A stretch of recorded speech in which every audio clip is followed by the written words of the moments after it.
Hello, everyone. Thank you all so much for joining us. I'm bringing Aaron on from the St. Louis Poetry Center right away so that we can do this introduction together. I am so happy that you are joining us. This is Left Bank Books and the St. Louis Poetry Center welcome National Book Award and Pulitzer finalist Adrian Matejka, who will discuss his new poetry collection, Somebody Else Sold the World, for the launch event. Today is the day of the book's release into the world. Matejka tonight will be in conversation with award-winning poet Aimee Nezhukumatathil and award-winning Washington University alum and slam poet Paul Tran. A little bit about Left Bank Books, if you don't know us. We are St. Louis's oldest independent bookstore. We would like to thank all of our supporters, the supporters of Adrian, Aimee, and Paul, and everyone for their outpouring of love for our bookstore. We offer curbside pickup and delivery to anywhere in the country, anywhere in the world. We are now open to customers coming into the store, so you can find all of these incredible books on our displays throughout the store. We are very happy to be able to bring our event series virtual. We believe that events are a way to expand your mind and bring in new thoughts to make the world a better place. We hope that you enjoy this event, and we hope that you support Left Bank Books by purchasing a copy for you or for all of your friends at left-bank.com. Purchasing a copy of the book from Left Bank Books allows us to keep our bookstore and staff operating, and it allows us to keep this event series going. So thank you so much for your support. I am Shane Mullen. I'm the events coordinator for Left Bank Books. I help produce our hundreds of author events each year with a fantastic team here in St. Louis, and that tonight includes the fabulous Aaron Quick from the St. Louis Poetry Center. We will be taking questions from you, the audience, at the end of the event, so you can type your questions as a comment at any point in time throughout the event, and we will get to those at the end. And you can type your comments as well, so it doesn't need to be a question. If you really are feeling the poetry move you, you can type in comments as well, and we'll be sure to share those at the end. And be sure to follow Left Bank Books on Facebook and YouTube to be notified about all of our fantastic virtual events. And now I'm going to pass it over to the fabulous Aaron. Hello. Hello, thank you, Shane. I will give a quick caveat. My internet here has been hiccuping a little bit, so if I get stuttered, I apologize. But I think we should be good to go. So thank you, Shane, and good evening to everyone who's out there watching today or even after this broadcast. My name is Aaron Quick. I'm the executive director at St. Louis Poetry Center, and we are thrilled to be co-sponsoring this launch event with Left Bank Books for Adrian Matejka's book, Somebody Else Sold the World. Like Left Bank and many others in the area, St. Louis Poetry Center has been a part of the literary fabric of St. Louis for a long, long time, 75 years to be exact. While the heart of our work through the years has been our monthly workshops, we also support poets and encourage the poetry curious with our 2 reading series and through readings like this one here tonight. This year, as we celebrate our 75th anniversary, we hope that all of you who are watching will check us out. And if you're unfamiliar with us, maybe get to know us a little bit better. You can visit our website at stlouispoetrycenter.org anytime. We believe the literary imagination is vital to a healthy civil society, and tonight's conversation really will embody that. The event will include Adrian's poetry, like Shane said, and a conversation with the poets Aimee Nezhukumatathil and Paul Tran. The work of all 3 of these poets navigates the realm of struggle and its flip side, hope. It is my great pleasure to introduce tonight's poets, all 3 for whom I have long had stars in my eyes. We're going to go ahead and get things started with Aimee. Aimee Nezhukumatathil is the author of 4 collections of poems, including most recently Oceanic, winner of the Mississippi Institute of Arts and Letters Award. Other awards for her writing include fellowships and grants from the National Endowment for the Arts, Mississippi Arts Council, and MacDowell. Her writing appears in Poetry, the New York Times Magazine, ESPN, and Tin House.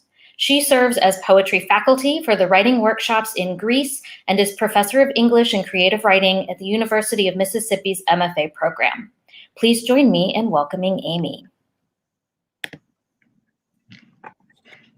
I would like to add a note saying that World of Wonders was one of my top 5 books of last year. Like, absolutely incredibly brilliant. So congratulations. Mm-hmm. Thank you, Shane. Thank you all so much. I'm so excited to be here. Adrian, congratulations. You know, I've been such a fan of your work since really before we actually knew each other. So it's so fun to see our friendship just grow throughout the year. And I'm just so glad that my friends are such good poets too, because I don't know what I would do. It'd be some awkward conversation.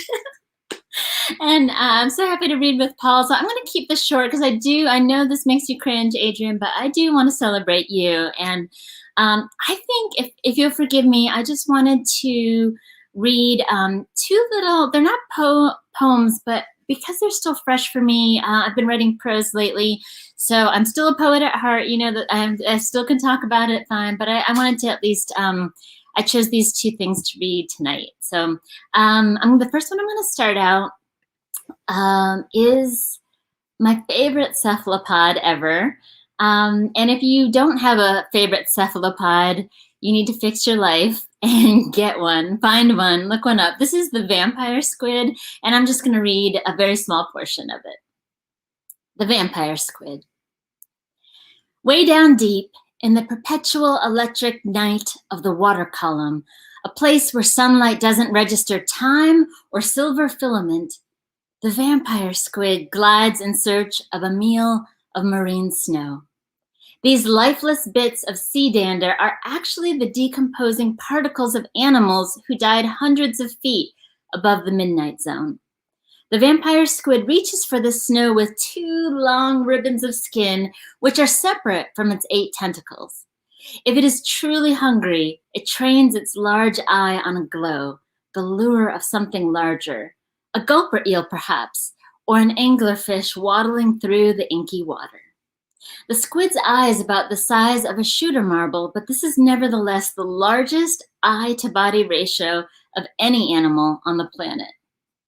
Now, if the squid feels threatened or wants to disappear, perhaps no other creature in the ocean knows how to convey that with a more dazzling yet effective show. When the vampire squid pulse swims away, each of its arm tips glow and wave in different directions, confusing for any predator. But to make an even more speedy getaway, the squid uses jet propulsion by flapping its fins down towards its mantle and simultaneously blasting a stream of water from its siphon, all of its arms in one direction. Now in the next stroke, the squid raises all of its arms over its head in what is called a pineapple posture. The underside of these arms is lined with tiny tooth-like structures called cirri, giving an appearance of fangs ready to bite down on anything that it wants to chase it down for a snack. As if that wasn't enough to shoo away a predator, the vampire squid discharges a luminescent cloud of mucus instead of ink. The congealed swirl and curlicue of light temporarily baffles the predator, who ends up not knowing where or what to chomp, while the vampire squid whooshes away meters ahead. It's as if you were chasing someone and they stopped, turned, and tossed a bucketful of large, gooey green sequins at your face. I wished I was a vampire squid the most when I was the new girl in high school. I'm going to pause for there. And I'm going to switch gears to a different piece. This one's totally different, but I wanted to showcase this because I wrote it almost a year ago about, this past July 3rd was the 1-year anniversary of my last living grandparent who lived in India. And I still haven't been able to go back to see her. And we weren't able to be there for her funeral, which we watched on Zoom, which you can imagine is very complex for me. And I'm grateful and feel all kinds of ways about it. But this is on something called Chocolate. And I wanted to read it. It starts off with a mutual friend of Adriana and I. Just I think speaks to the moment this past year, being in lockdown mode and during the pandemic. So this is Chocolate, and this appears in in a recent issue of Orion magazine. It starts off with a little epigraph by Lucille Clifton, dear Lucille, who says, "The plainest things, it seems to me, are filled with wonder. Some people are perfectly fine without it. My friend Ross jokes that he can go for months at a time and not even notice. I too felt like that about chocolate, that is, until the pandemic started. When schools and restaurants first shut down last year, my family stocked up on essentials as if planning for a hurricane or a tornado. When I ordered groceries online from our local market, I threw in a couple travel-sized bottles of hand sanitizer. It's all I could find in those frantic early days. And I included a Tony's Chocolonely chocolate bar just because it made me happy. And I confess, seeing the word lonely on the bright red wrapper made me feel a little less lonesome. Things you can buy online made of chocolate: a camera, a teapot, a key, a golf ball, a complete toolkit, a hammer, wrench, saw, and pliers. You could buy food that looks like it was dipped in it: an orange, a piece of toast with an egg and bacon on top, complete with a chocolate fork and knife. You can buy a box of Brussels sprout-shaped chocolates painted green. Also green, a chocolate Yoda. Chocolate chess sets, a watch, handcuffs, a gun with chocolate bullets, a high-heeled shoe, a rose, bunnies, of course, a pair of lips, and for someone truly out of this world, you can buy a whole chocolate solar system of planets, minus Pluto, much to my chagrin. In Austin, Texas, I'm particularly fond of something called Madu chocolates, who source their cacao from the Tumaco region of Colombia, and then they roast, crack, winnow, grind, flavor, temper, and wrap all their chocolate bars by hand. My father says their masala chai dark chocolate reminds him of the chai he used to drink back home in Kerala. Last summer, we lost my paternal grandmother, the greatest cook I've known. Doesn't everyone feel the same way of their grandmothers? And because of the travel restrictions, none of us were able to attend her funeral in India. I won't pretend eating chocolate helped our grief across the ocean in any way, but I wonder about the families all over the planet, unmoored by so much separation these days. When we eat chocolate, our brains release dopamine as a way to activate pleasure and pleasurable feelings. And someone somewhere once imagined whole planets of chocolates, maybe to soothe a loneliness bubbling up. Some heavy days it feels like perhaps we could all use a universe of chocolates, something to help ease our losses, great and small. Maybe just a few stars or a nebula for all the graduations, the weddings, the births, and the funerals we've missed. Something to conjure up a taste of India in northern Mississippi. Go ahead, add another couple of chocolate bars to your cart. And I'll end there. Thank you so much. Next up, I think we have Paul Tran. Yeah, we do. Wow, thank you, Aimee. That was fantastic. All those delicious particulars. All right, so next up we have Paul Tran, who is very well known here in St. Louis. I know that you're out on the West Coast now, but we miss you. But Paul Tran is the author of the debut poetry collection, All the Flowers Kneeling, which is forthcoming from Penguin Poets next February, actually. Their work appears in The New Yorker, The Nation, Best American Poetry, and elsewhere, including the Lionsgate movie Love Beats Rhymes. A recipient of the Discovery Boston Review Poetry Prize, as well as fellowships from the Poetry Foundation and the National Endowment for the Arts, Paul is currently a visiting faculty in poetry at Pacific University MFA in Writing and a Wallace Stegner Fellow in Poetry at Stanford University. Whew. So again, we miss you, but so happy to have you here with us tonight. Please join me in welcoming Paul Tran. Lipstick Elegy. I climbed down to the beach facing the Pacific Ocean, where torrents of rain shore the sand, On the other side, my grandmother slept soundlessly in her bed, her aoyai of the whitest silk. My mother knew her mother died long before the telephone rang like bells announcing the last American helicopter leaving Saigon. Arrow shot back to its bow, long distance missile. I know she would fly home if she could. She works overtime instead, curls her hair with hot rollers, rouges her cheeks like Gong Li and Raise the Red Lantern, and I'm her understudy, hiding in the doorway between her grief and mine. I apply her foundation to my face. I conceal the parts of me that she conceals, puckering my lips as if kiss a man who would want me the way I wanted to be loved. And I said all their bewitching names aloud: Twisted Rose, Fuchsia in Paris, Irreverence. I picked the lipstick she would least approve, wrapped a white towel around my waist, danced for hours in the kitchen, checking my reflection in a charred skillet. I laughed her laugh, the way my grandmother used to laugh when she was alive, when she taught me how to pray from the Gyudai Bi, when I braided her hair in unbearable heat, my tiny fingers weaving each silver strand into a fishtail, a French twist, each knot another child she never got to name. I'm sorry,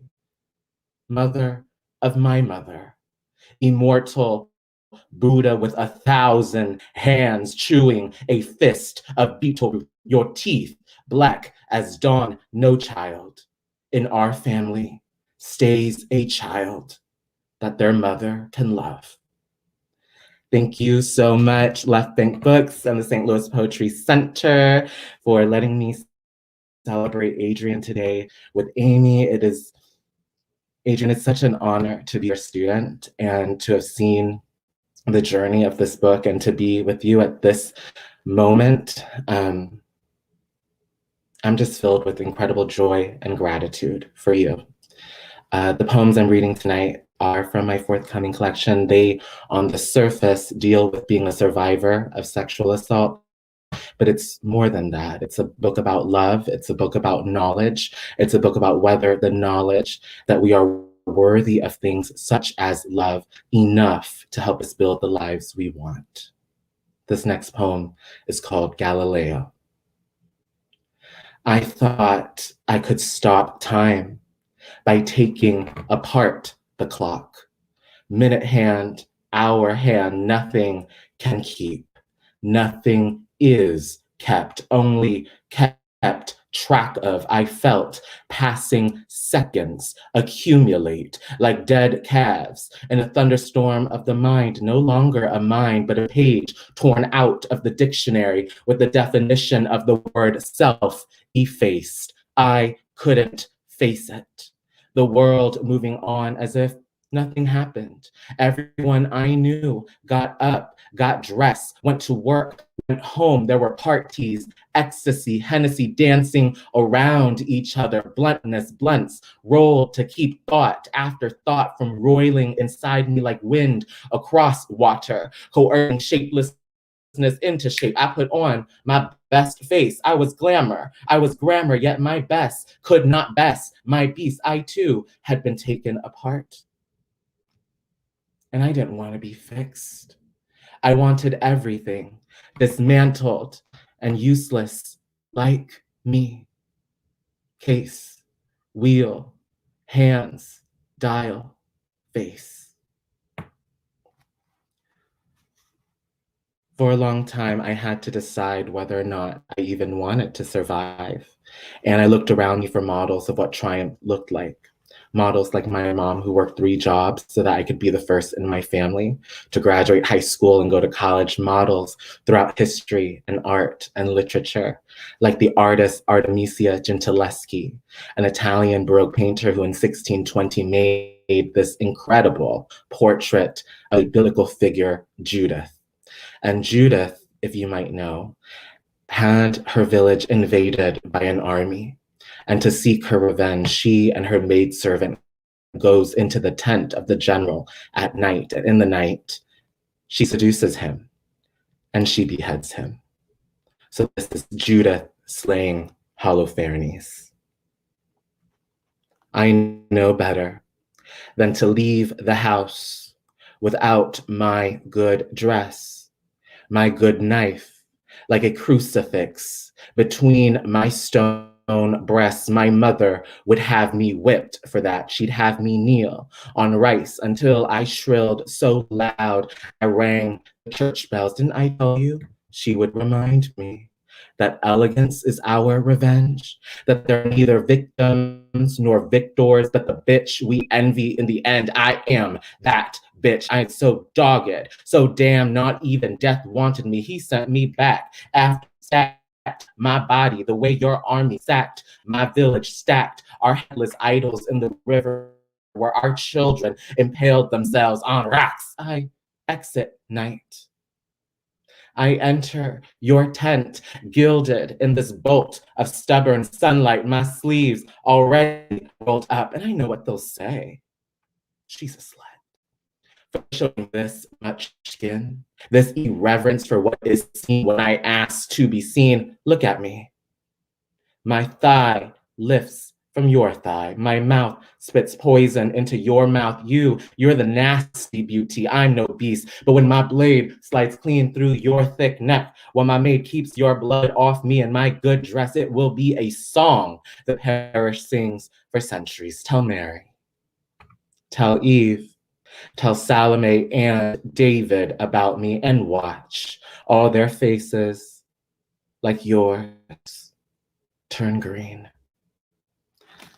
Thank you so much once again for having me. The joke that I've been preparing all week is, it's true that somebody else sold the world, but I hear that Left Bank is selling Adrian's book tonight. So please empty your little coin purses and get yourself a copy of this incredible, incredible book. Adrian, Aimee, thank you for letting me be here alongside you. I now turn it over to Aaron Quick. Excellent. Thank you, Paul. Thank you so much. And very well said in terms, that was an excellent reading and also very well said. Do be sure, I have my copy here to check out and buy a book, support this book release for Adrian. And so without further ado, he will be our next and final reader for poetry, and then a conversation will ensue after that. So Adrian Matejka is the author of Somebody Else Sold the World and Map to the Stars. His other books are The Big Smoke, which was the winner of the Anisfield Wolf Book Award and a finalist for both the National Book Award and the Pulitzer Prize.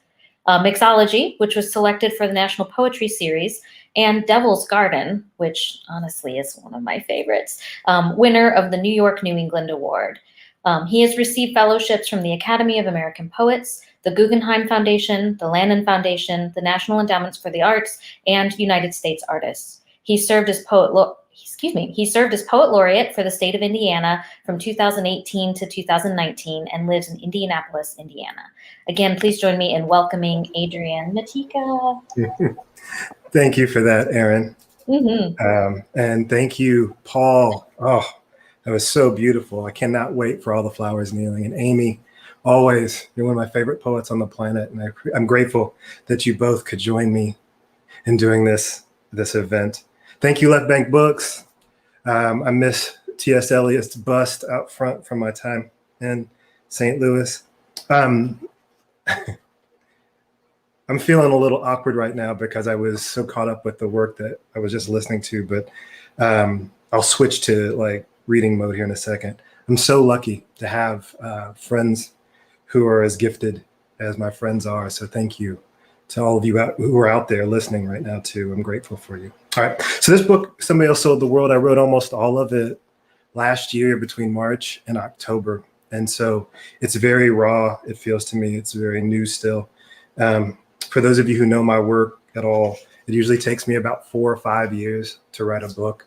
And so to write one in less than a year has been a very different experience for me.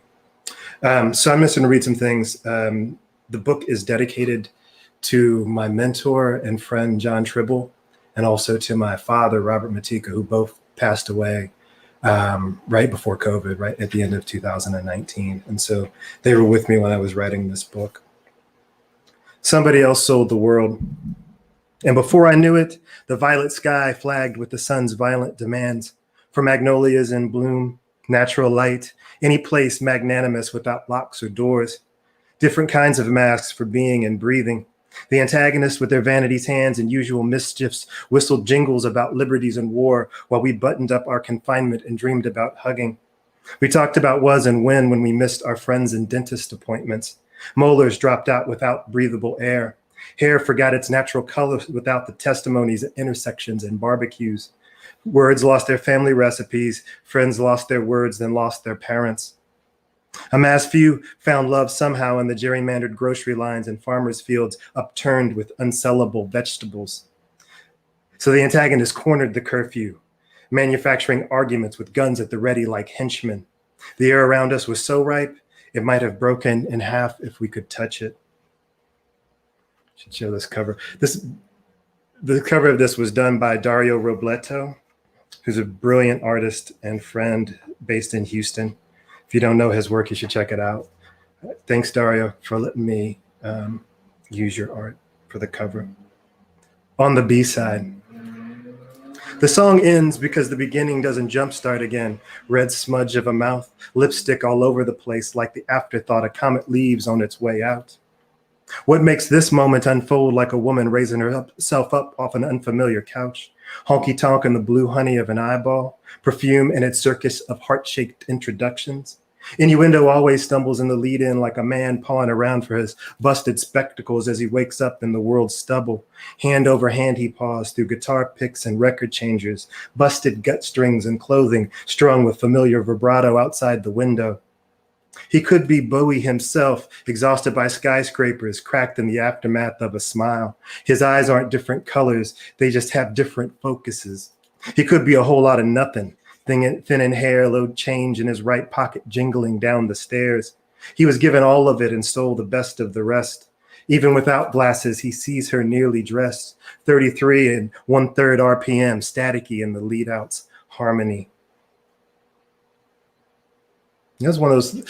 So if you see over my shoulder, David Bowie, his song, "The Man Who Sold the World," was a great inspiration for this book.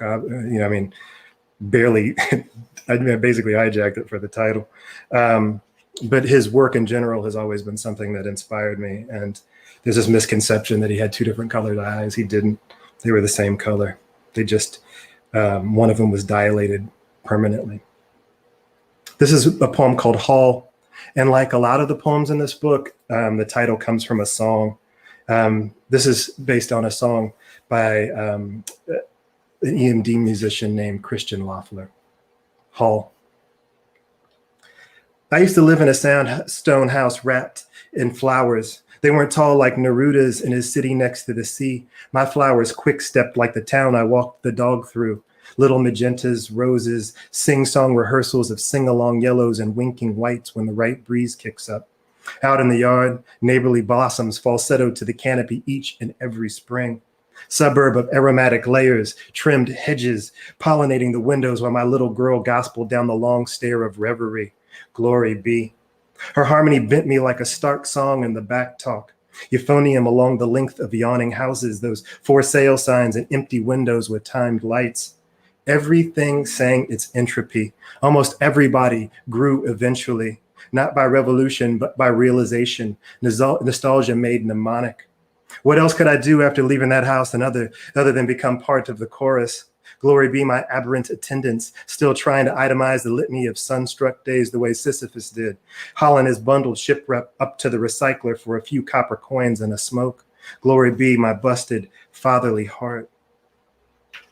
Hold on. It's so wild for me to see these poems in the world. I mean, they were up on Instagram in my stories this time last year. This is called Highest, and like the previous poem, it gets its title from a Travis Scott song. Highest, and the epigraph is, I'm the highest in the room. I rise up, therefore I must be like Descartes if he didn't finish all the reading. I raise up like the highest black hand in history class. I am risen like the blood pressure of anybody black mimeographed in this chronic textbook of a monochromatic year.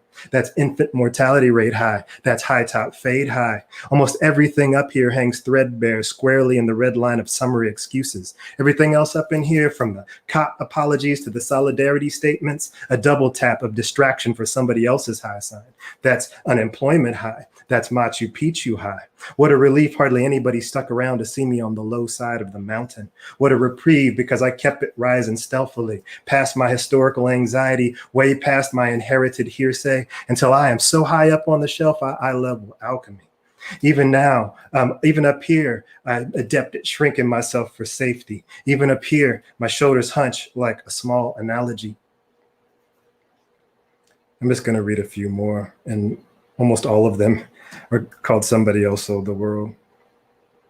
You know, I love the idea of cycles. I mean, I'm fascinated by the way that poems can talk to each other and talk out past themselves at the same time.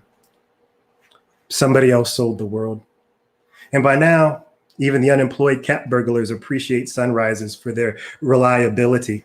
Nobody knows how to act when days of shelter in place are as insistent as my middle-aged backache and minutes bend back into inelastic middles. Nothing to do in this daylessness except listen to music I've already heard. Kurt Cobain said spring is here again, but it's already been May for months. I miss my friends, even the ones I don't really like, the ones who move with the same malaise as these do-over days, hollow as trumpets. Meanwhile, the man who sold the world, then skipped town, is bewildered under his amnesic sky. From his vantage, the whole thing is combed over with victorious clouds. But really, it's just truck exhaust streamered over the unmasked faces below his balcony of belief. Up and down don't mean a thing when you've got everything. That's why he moves selfishly like his timepieces do, circuitous and automatic, tick, tick. You know, this book is actually a book of love poems. I was thinking about that when Paul was talking about their book. But somehow in the middle of it, the pandemic pressed down on those ideas of desire. So there are other things happening now. Somebody else sold the world.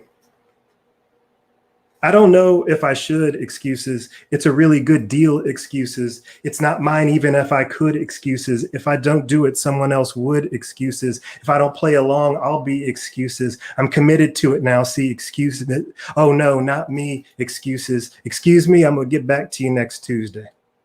Let us go, you and I, excuses. Excuse me because I loved you too much. Excuse me because I swerved too much. Well, what had happened after it was excuses. Or I planned to catch a bus after it, excuses. It was dark and he was dark, recuse me. There was no one to help me, excuses. I was worried about my safety, excuses. What about me, excuses? Excuse me, what about me?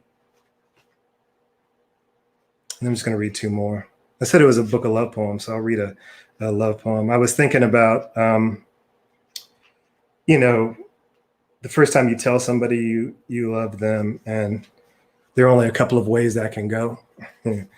Either everybody is happy because it went the way they wanted to, or one person is less enthusiastic about the discussion than the other.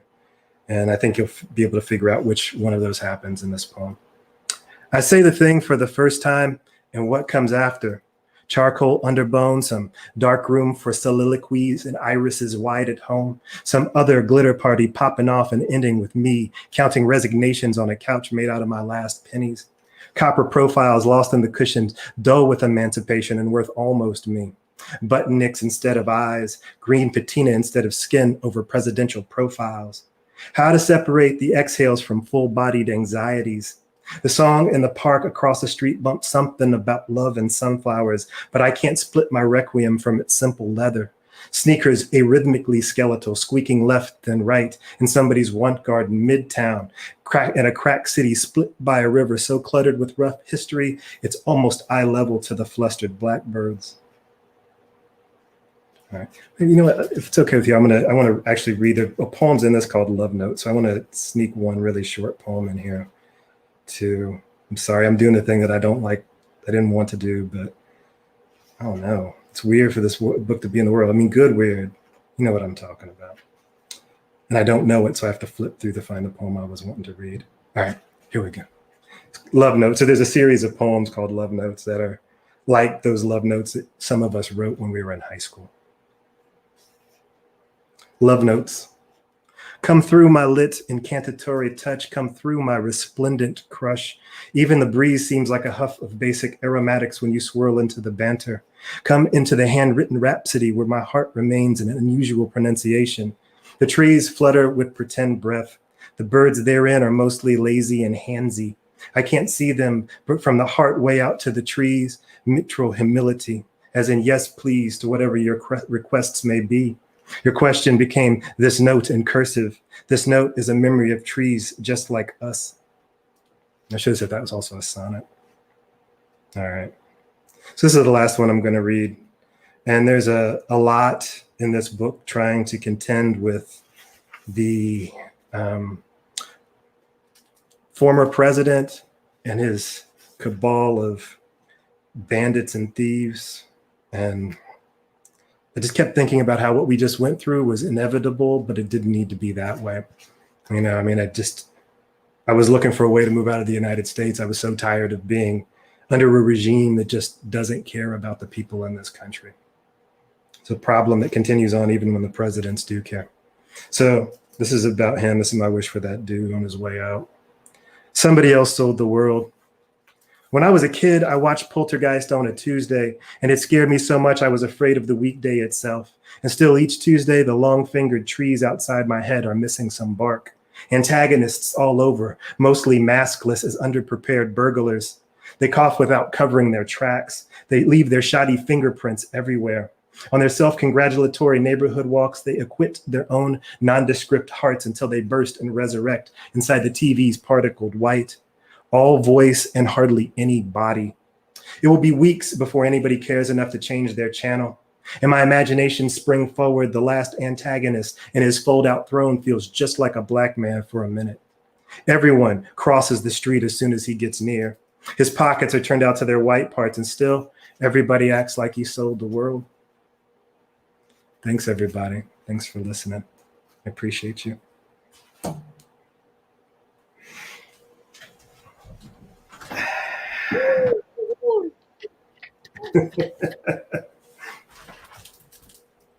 If this was a live audience, a live event, Paul and I would be standing up doing the wave. That's what I was feeling like about the two of you. I mean, oh my, thank you, Aimee. Thank you, Paul, so much for sharing your work tonight. And we were talking about a lot of things, but I feel like there really is so much compassion. And, you know, I mean, in both of your poems, and I hope there's some in there, someplace in mine too. We were joking for the other people listening to us, but, you know, we were joking about what we were going to talk about. And one of the things that I really hope that I could get Paul and Aimee to talk about, you can see their outfits, everybody out there, they are so fabulous and just both of them so beautiful. And so I know that these choices, like these sartorial choices, influence the way that they carry themselves in the world. And so I was hoping maybe Paul and Aimee, you could talk a little bit about how, I don't know, fashion and those kinds of things influence your work. I mean, Paul, you read a poem about putting a face on, you know, yeah. And so it's in the work as well as in the work. Absolutely. I think for me, it's inevitable, but not for the reasons I imagine others might think. My mom is a seamstress. It was the job given to her by the government when she came to the United States in 1989 after 9 years in prison. And when she was in prison, she was able to leave her cell by pretending to know how to be a seamstress and to mend the clothing of her captors. That's where she learned the trade. And so growing up in her store, I would see these customers come in with incredible clothing, gowns, blouses, what have you. And it was as close as my mom and I could get to that kind of privilege and that kind of wealth. And of course, I watched her do the emotional labor for all of her customers, making them feel beautiful, spending long hours embroidering Irish dancing dresses that they felt they can go out in the world and be powerful in a world where she was disempowered. And when I started out in poetry, I used clothing as my shield against the world. I realized that not many people wake up thinking they want this queer, trans, Asian American story to get them through that day. And yet, as someone who grew up in poetry slam, I know the competition, the performance, the poem begins the moment I walk through the door. It's how I walk through the door. It's how I stand at the bar and order a drink. It's how I clap for the other poets. It's how I walk up on stage. And actually wearing something that got people to notice helped me. It made people pay attention, and it made people respect me in a way that they wouldn't have.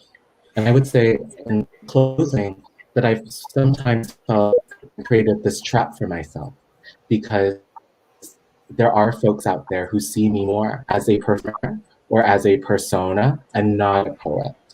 And so that only reveals to me the unfair expectations put on some poets. We have to be friendly and at the same time smart. We have to be direct and unapologetic. We try to be direct, unapologetic, intelligent, sophisticated, beautiful, and at the same time approachable. We have to be likable. And all while trying to write poems that are good and to contest what goodness even means as a writer. Mm. That's beautifully said. Aimee, did you know? Yeah. Who are these people, Paul, who are disparaging like this when they don't see you? I'm going to roundhouse kick them. You have who are judging you based on what you wear. Who are these people? I want names afterwards. Give me names. Oh my gosh. I don't know if it's just my imagination, but I don't blame it. I understand it, you know? Yeah.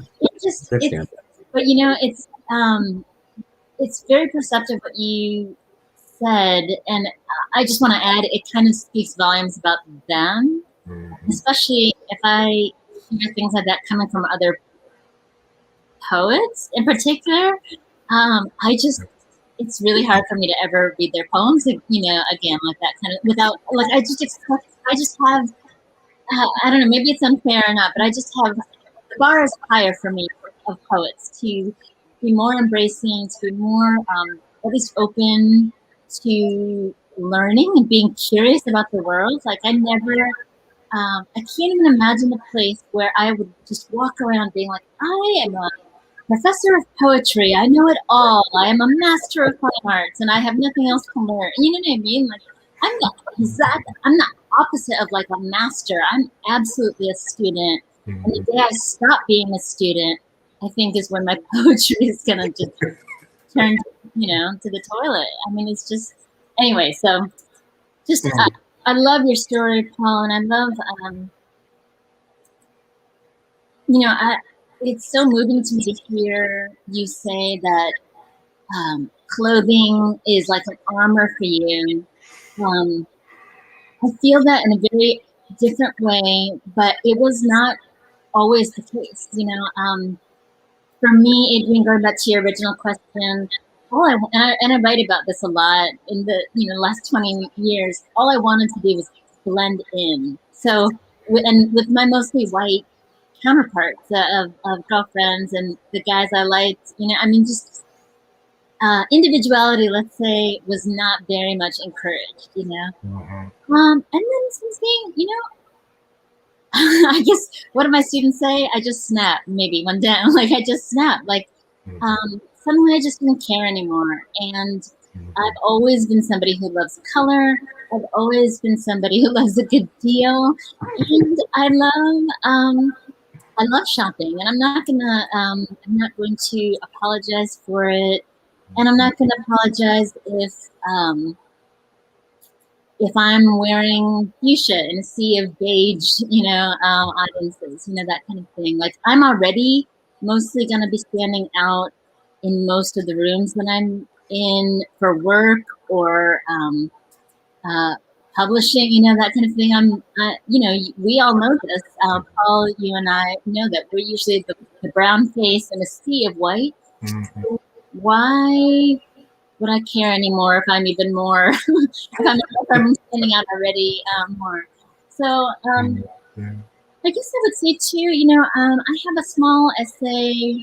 There's lots of times I've written about it, but one of the times I've written about it recently is just talking about makeup in particular in junior high. The first time I ever experimented with makeup, some white girlfriends were like, that's not the right color for you, Aimee. And the truth is, in the 80s, there weren't a whole lot of colors for that are super flattering for brown skin, not in the way there is now with Rihanna's Fenty line. And, you walk into Sephora and there's so many colors that just were not even available in the 80s. So my inclination, even as a 7th grader, was to wear something to stand out already, because I knew, even at that young age, I knew as young as 7 or 6 that when I walked into a room, people would stare. When I walked into a church, people would stare. There was no place of safety for me. So I just was like, well, if people are going to stare, let me give them something to stare. Let me have a great shoe. Let me have a great lipstick, that kind of thing. And yeah, I guess I would just say the final thing to that is that, a lot of times people, I was reflecting on your poems, Adrian, and kind of laughing a little bit and being so glad that you asked me to be here with you. But so much of this this book is musical references. The first time I looked at this, like in draft form, I had to look up so much stuff. And like I said, I love that because I am a student of the world. I love like, these are musical references I know, but I have to look at them. I love doing that work. I want to do that work. But music is not a strong point, and so for me, that was so exciting. I love reading poetry where I get to learn something about the world and culture and myself in the process and other people and that kind of thing. There's so many love poems in here, but there's so many poems of music. So I guess the last thing I would say about fashion is that the way people wear kind of their favorite music on a concert T-shirt or something like that, it is kind of what I've been doing with animals and plants. Like I was trying to count today before our event, like how many shirts that feature a narwhal or just even an ocean creature on it. I lost track at 7. So, and some of them, I went through that phase of like mommy matching my little boys. So we had matching like whale shark T-shirts or jellyfish or periodic table. So that's where I get to nerd out a little bit, like wearing plants and animals that aren't usually found on T-shirts to teach at a predominantly white institution, with maybe like a pleather skirt, but then I'll have like a narwhal shirt and a jacket, that kind of thing. I don't know, maybe it's a terrible fashion choice, but it makes me happy. And it makes people ask questions about the animal, that kind of thing. So anyway, yeah. How about you, Adrian? No, I love what both of you said so much. I think it's a combination of all of that to me. Like, I think it is absolutely. I always wear suits when I teach, which is great because, you mentioned Ross earlier. And we teach, we teach side by side a lot. And he comes in and he doesn't even have a belt on, he's so fabulous. He just comes in straight from the orchard and just drops science. And I'm in there very fastidious with a necktie on and all of this stuff, and can't ever approximate the sort of like the luxuriousness of Ross in the classroom. Like it's so wonderful to me. But I think, like Paul was talking about, so much of this early on was something that was a protection from between me and the people outside of me, and then eventually I was like, wait a minute, I can actually wear the things I want and not worry about it. And Virgo status, like having to have things be symmetrical and match. Wearing suits, I didn't really like to wear like a sports coat and pants. Like that doesn't exactly match. It took me a while to get out of that. You know what I mean? And the poems reflect that too, I think, because I'm really interested in balance and form and like balance and lineation. So often these things are big rectangles with tercets or something. Not because I care about tercets as much as I care about symmetry visually. And so I think maybe inside of fashion, there's an opportunity for kind of, symmetry between myself and the world with the clothes. But see, I don't dress as sharp as the two of you do. I just like a well-appointed uncle. You know what I mean? Like, that's what it is. Okay, Mr. Gucci belt. Truly, the lies. But that's different. That was like, that one statement piece, and even that, like, I was like, you can see it. It's so bright. No, but this is so good. I know we're gonna answer some questions from people listening, but before, just so I can say it again, thank you both for your words and for being friends and supporting me through this whole thing. I'm grateful. Adrian, before we're going to take questions and stuff too. Adrian, can I ask you a question? Because this is awesome. And then we'll launch into the other questions. I love that you came up with this question for Paul and I. I wonder, do you think there's something to that for writers of color in particular, how we are perceived? Do you know what I mean? Like, I will say that I've never been asked that by a white writer, that kind of thing. And, Yeah. I don't know. Yeah, go ahead. Well, I think about it like how my dad really wasn't part of this, my biological father, not my stepfather, but he was on Soul Train. He was like always clean in the 70s. It was part of what you were supposed to do. Mm-hmm. So, I didn't even know how to brush my teeth, and he was trying to teach me how to shine my shoes, that kind of thing. Like, you will be out and you will be slick like I am. And so it was like kind of built in to the expectation of how I'd be in the world. And when I turned out to not be that when I was a kid, it was really frustrating. It's like, why, you need to want to wear these flyaway collars, son. This is how you do it. This is the fashion. Like, he was trying to impress this on me. My uncles were trying to impress it on me. And so I think in some ways, maybe, I don't want to like be so bold as to say it's cultural, but I know for that particular, my family in the 70s in LA, like, you would not leave the house not put together. And, and I put that away for a long time. And then later on, I was like, wait a minute, this is what he meant.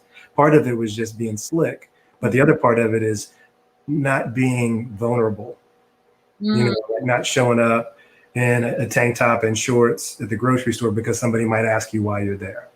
But if you come in and you're clean, they're going to, they might still ask you that, but what you have going on is resisting that bigotry in a different way.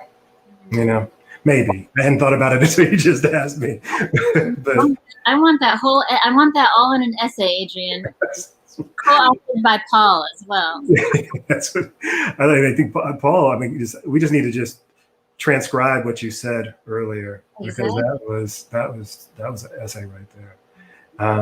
Thank you for asking that, Aimee. So I guess we're gonna have time for a few questions. First off, I want to say thank you. I'm so gracious for this evening. It was an incredible night of poetry, and I'm so happy that you were all able to join us. Like, I just wanted to say that because I have been feeling a lot of emotions throughout this event, and I'm thankful for all of you. So the first question is a question for Adrian, from Adrian.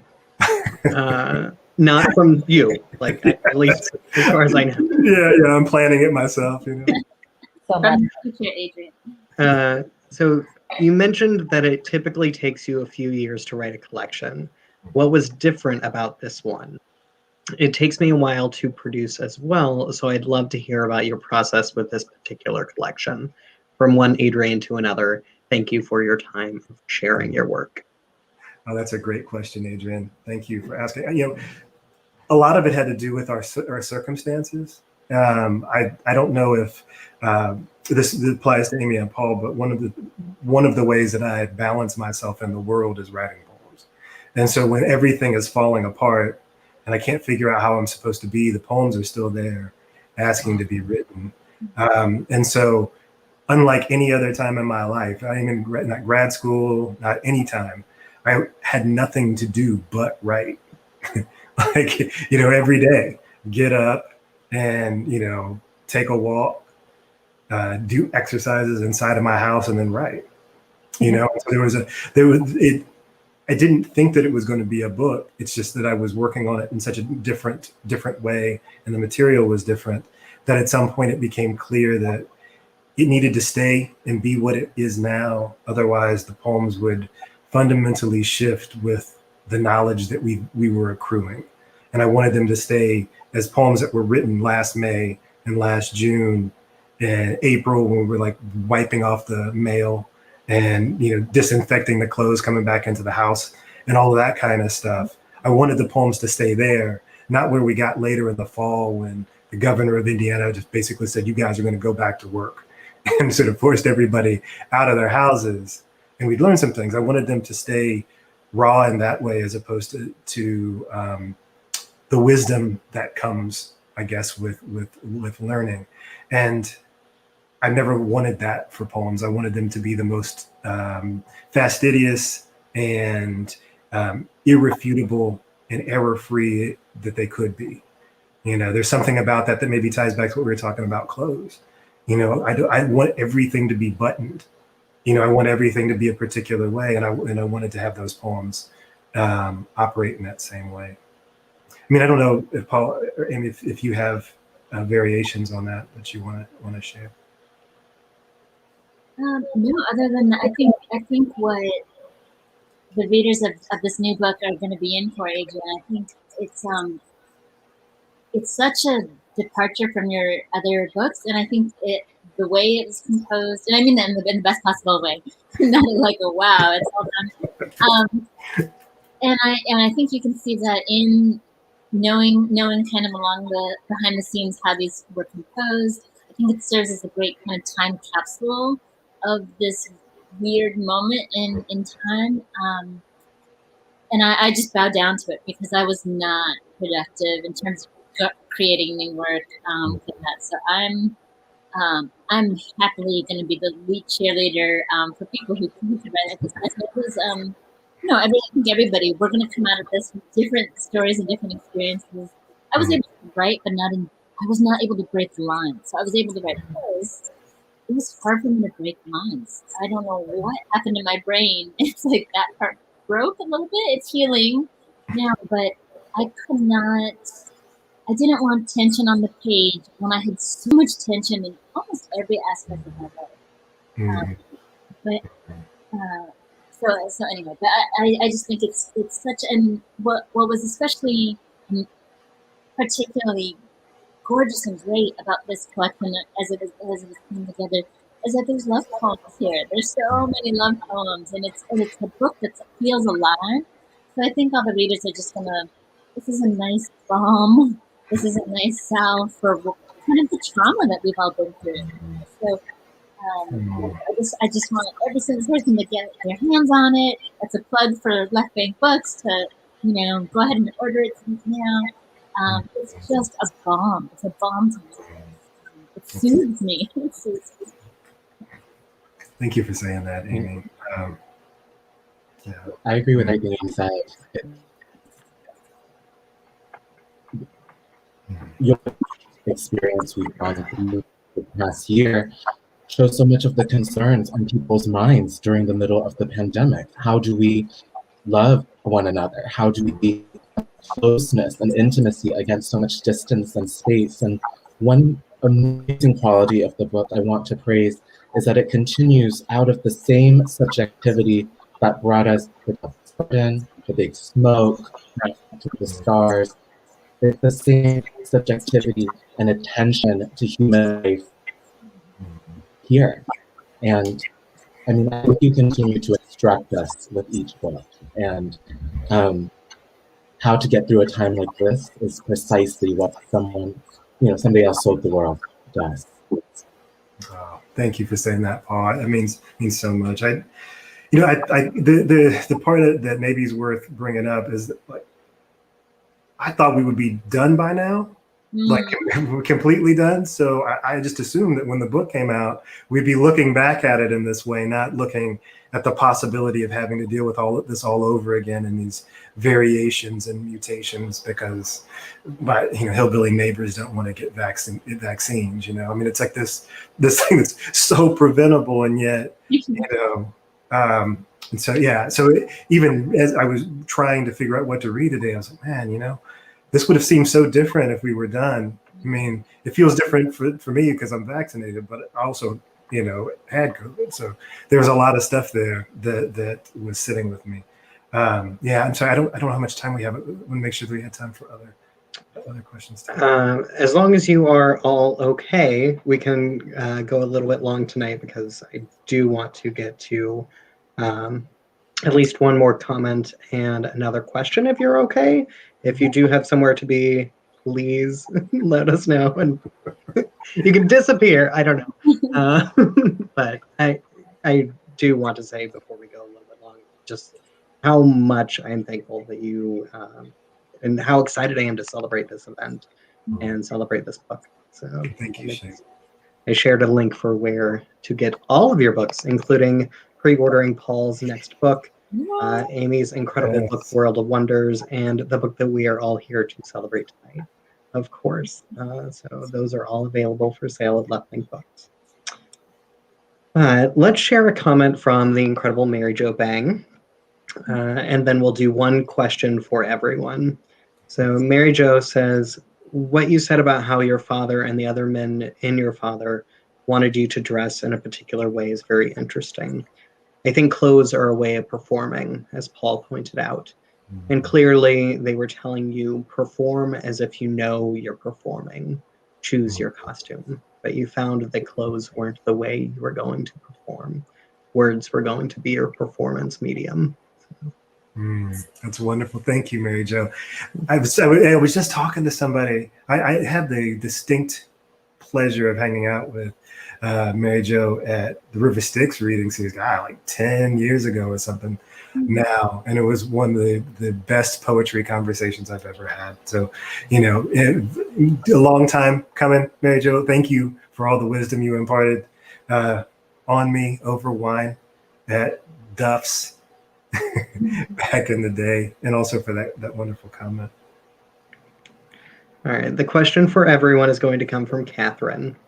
Let's start with the comment from Catherine. So, Adrian, I learned about persona poems from you a few years ago and couldn't stop writing them. I thank you. Paul, we all, I think I'm going to fill in. We all love you so much. And Aimee, seeing your poems out and about bring me joy every time. And now the question for everyone. At what point do you decide if you're writing a poem or if you are going to write prose? Your work tonight was all so lovely. Do any of your poems exist in more than one form? And I might need to repeat that for Paul when they get back. Aimee, do you want to go ahead? Since you actually write prose, I just kind of fall into it sometimes. Yeah, sure. I have I think the best way that I've come up with to answer this is that with poetry, I always start with an image. And when I know, so I never sit down, I'm going to write a poem today, or I'm just going to write. So I don't know. So it depends for me. I'm not saying that this is prescriptive. This is just what works for me. When I feel like breaking a line, that's when I know I want there to be tension. I want there to be extra suspense. When I have questions that beget questions that beget questions, that's when I know I'm spiraling into an essay. And it's not that I have things to say, it's that I have things to question about this world. And I don't want to be fettered by the line break. I feel like, I've called it before the tyranny of the line break. This really, the reason why I have strong feelings about this all happened right around 2016 for me. And so, I had two young kids at the time who were kind of now teens. And they had a lot of questions about that particular presidential election. And I know I buffed some of the answers. I didn't know how to explain how we had a person who was trying to run for president that had hurt women before, and he used such degrading names. So all I need to do was to write about the things I loved in this world, and that's how the beginnings of, that's how I knew how I was working on a book, was for World of Wonders, as I had questions upon questions about the things that I loved in nature and who gets to write about the outdoors and why. I did not see a whole lot of Asian American women writing about the outdoors, so I had questions about that, and I wanted to unspool a little bit. You can unspool in poetry for sure. I just did not want to be fettered by a line break. So that's how I know for me. When I want to be as like a chicken bouillon cube, as precise and packed with flavor as much as possible, as condensed with flavor and imagery and music, that's when I know it's poetry. I love that so much. Yeah, I don't write prose a lot, but part of it is because I only write poems to answer questions. Right? Like that's the beginning of the poem for me, is a question that I don't know how to answer. And so, Aimee, I love that idea that once you start to like have an unspooling of questions, that becomes an essay. If I have that unspooling of questions, it becomes a cycle. And so all of the poems are trying to figure out how to answer all of those questions in one way or another. And I think sometimes it's apparent, and other times it just gets lost in my own revision and trying to translate it onto the page. The only times I've ever tried to write like full-on essays have been because I had an assignment to do it, where somebody said, "Can you do this? Can you write an essay about it?" Yeah, well, I can do that. Now my question only has one shape. It has to be an essay. I'm asking this question about, I don't know, about Chadwick Boseman or something, and then that becomes an essay, because otherwise it's always going to default to poetry. And it was so difficult to write the graphic novel because it's 300 pages of sustained questioning that is something that's natural to me. Like the rhetoric of it was hard for me to get my head around. And so I always go to poems. I wish that wasn't the case. I want to be a more like elastic writer and think about it in terms of what the subject matter needs, or what the best way to answer this question might be, because it could be a play, it could be a graphic novel, it could be anything. I just don't have the wherewithal yet, the knowledge to write those things. But maybe one day I will, and then I can become like this, genre ambidextrous, like Aimee is. And so I don't know if you heard the question, Paul, but it was like, how do you know if it's a poem or if it's going to be an essay or some other kind of? Well, I do not have the discipline for essays, as many of my undergraduate teachers will tell you. But Adrian, I resonate so much with what you said. I think I tell my students every semester this acronym: the poem is deep. It's the discovery and enactment of an emotional or psychological inquiry. And the result of that inquiry, but it has several components to it. There has to be discovery of new knowledge, and the poem has to enact through language that new knowledge. It's not simply enough to express, which is a lot of what my students come to the table thinking poetry is, self-expression. And it's not simply enough to enact. A lot of formal poets use meter and rhyme to do all sorts of enactments, but they were writing about a world they knew. There was no interiority or discovery in there. And so all of those things have to combine for me in making a poem. And I think in what Aimee said, in knowing that a poem has been made. And often I think I'm surprised reading poems in which there's no interior vexation, no inquiry, that the poet is using language to help them figure out about themselves so that they might lead a better life, so that they can be more free from the things that silence them or oppress them, and often from their own self. That's beautifully said. Maybe we should stop right there. I love that, Paul. Good. Yeah. Aaron, do you want to have some final words before we? Oh, you're still muted, Aaron. Sorry, I thought I'd gotten good about that, but I guess not. So I think that's a wonderful note to end on. It's a very powerful note to end on. So, I mean, I have another question, but I think that is that's the note. So, yep. But I guess I do want to say thank you to all three poets for sharing your work. This was a lovely pleasure to get to hear all three of you. I was kind of going into this evening expecting to hear Adrian, and I got to hear Aimee, and I got to hear Paul. All three of your work is just, I love it. I know I've already said that, but it's just, I was very excited to be able to for us to be a part of this. So thank you to Shane and Left Bank for inviting us to be a part of this. go buy books, everybody. Buy Adrian's book, but also buy Aimee's book and buy Paul's when it comes out as well. They, we got to support the poets and their work, but also just like carry it with you, a way to carry it with you and take it in as you're moving around in this world. Thank you again to all three of you for being here tonight. Thanks, everybody. Thanks, Left Bank. Thanks, St. Louis Poetry Center. Thank you all. Have a beautiful night, everybody. Thank you. Thanks, everybody. Good night. I can't wait. Congratulations on this book. Thanks, everybody. Congratulations, Adrian. So good to see everybody. Bye.